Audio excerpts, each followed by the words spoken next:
nome do Pai, do Filho e do Espírito Santo. Amém. Catecismo da Igreja Católica hoje, parágrafo 2044.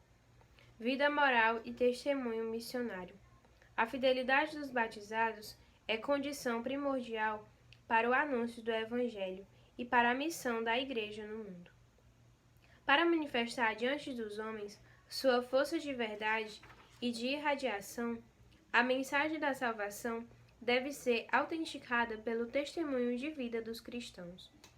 O próprio testemunho da vida cristã e as boas obras feitas em espírito sobrenatural possuem a força de atrair os homens para a fé e para Deus.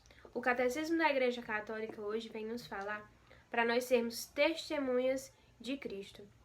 E a mesma coisa que Jesus, ele nos pede, para que a gente seja testemunhas dele nesse mundo.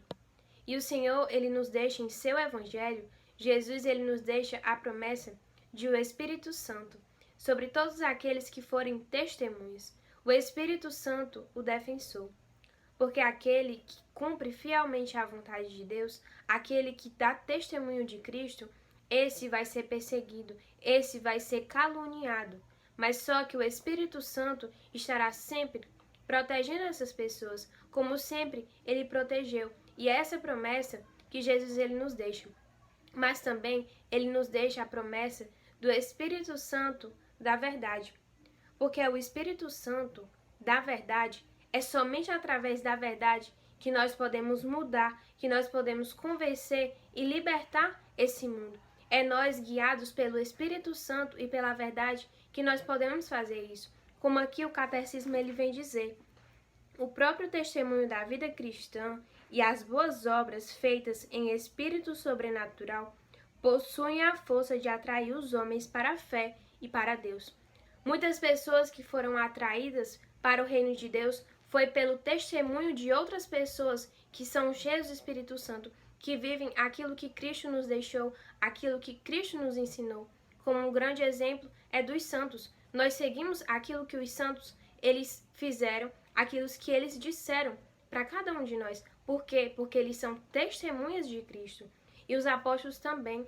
Os apóstolos, eles não mudaram nada do que Jesus disse. Já pensou se os apóstolos eles fossem dizer mentiras? Será que muitas pessoas teriam sido convertidas? Será que muitas pessoas teriam seguido o reino de Deus?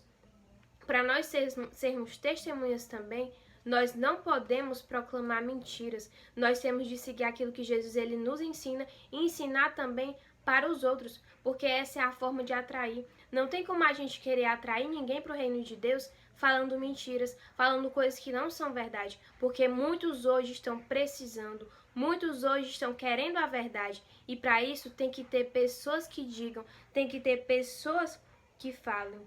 E muitos irão ser perseguidos, como eu já havia dito. E muitos hoje estão perseguindo também a igreja, porque a igreja é um empecilho para esse sistema mundano, esse sistema do mundo. Por quê? Porque a igreja vai contra tudo aquilo que não é de Deus. E muitas das vezes nós, cristãos, somos perseguidos. Por quê? Porque nós levamos a verdade, nós levamos aquilo que Cristo nos ensinou. Mas nós não podemos ter medo. Nós temos de testemunhar, e testemunhar tem as suas consequências. Nós não podemos ter medo jamais de falar a verdade. E essas consequências não são só consequências ruins, não. Muito pelo contrário, como o Catecismo vem dizer também, são consequências boas, porque não tem algo melhor do que a gente levar almas a Deus, de que almas possam ser salvas, almas possam ser convertidas para o Senhor. E aqui o Catecismo ele diz também, a fidelidade dos batizados é condição primordial para o anúncio do Evangelho. Nós precisamos ser fiéis ao Senhor. Se nós formos fiéis e se nós dermos testemunhos, aí sim nós iremos estar agradando e estaremos sendo úteis ao reino de Deus. Em nome do Pai, do Filho e do Espírito Santo. Amém.